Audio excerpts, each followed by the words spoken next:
আজকে এক্সাম দিতে দিতে ব্লগ করলাম, আর স্যারের সামনে এভাবে ভিডিও করতে পারবো এটা আশা করিনি। ব্লগটি দেখার আগে চ্যানেলটিকে সাবস্ক্রাইব ফলো করে দাও। তো গাইস সকাল সকাল 5 স্টার রুম থেকে ব্লগটি স্টার্ট করলাম। আর এই করে আমার চাচা চাচিরা গেম খেলছিল, এদের গেম খেলা দেখে আমারও গেম খেলার মন হচ্ছিল, তাই ওদেরকে ইগনোর মেরে আমার দেশি 5 স্টার রুমে চলে এলাম। এই দেশি 5 স্টার রুমটাই মমতা দিদি 72 কোটি দামের নিউ কেটিএম আছে। এই কেটিএমটাই ফুল ট্যাঙ্কি তেল আছে, কেউ যদি নিতে চাও কমেন্ট বক্সে বলে যাও, কম করে দিয়ে দেবো। আমার ইনস্টাগ্রামে 100 কে ফলো হতে চলেছে, সরি 100 ফলো হবে, তোমরা একটা ফলো করে দাও। কিছুক্ষণ পর ইনস্টাগ্রামটি ওপেন করে দেখছি 100 ফলো ডান। এভাবেই তোমরা পাশে থাকো। এই খুশিতে আমি ক্লাব চলে এলাম। ক্লাবে এসে আমার বান্ধবী 1 কেজি নুডলস দিয়ে দিল, তাই ওকে ছোট্ট করে দোয়া করে দিলাম। বান্ধবীটার 10টা বিয়ে হয় যেন। দোয়া করে বাড়ি চলে এলাম। বাড়িতে এসে মাকে বললাম ড্রাগন ফল খাবো। ড্রাগন ফলটি হাতে নিয়ে মাকে দিয়ে দিলাম। তারপর মা মায়ের কাজটি করতে লাগলো, মায়ের কাজটি করে নিয়ে আমার হাতে দিয়ে দিল। তারপর ড্রাগন ফলটি হাতে নিয়ে খেয়ে নিলাম। ড্রাগন ফলটি যেরকম ফল তেরকম স্বাদ। তারপর জামা প্যান্ট পাল্টিয়ে ব্যাগটি হাতে নিয়ে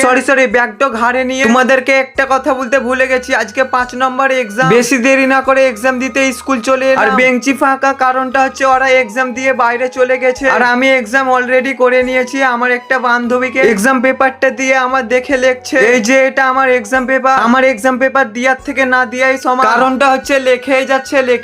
আর এই করে আমাদের স্যার ফোন দেখছে। আমার এক্সাম পেপারটা নিয়ে জমা করে দিলাম। এই করে আমার সব বান্ধবীগুলো এক্সাম পেপার জমা দিতে চলে এলো, কারণটা হচ্ছে আমি এক্সাম পেপার জমা করে দিলাম তার জন্য। আর আমাদের স্কুলের ফ্যান দেখো খালি মাথাটাই আছে। আমার 1.5 কোটি দামের কেটিএম টাকা নিয়ে আমিও বাড়ি যেতে লাগলাম। আর আমি বাড়ি চাই তোমরা চ্যানেলটিকে সাবস্ক্রাইব ফলো করে দাও।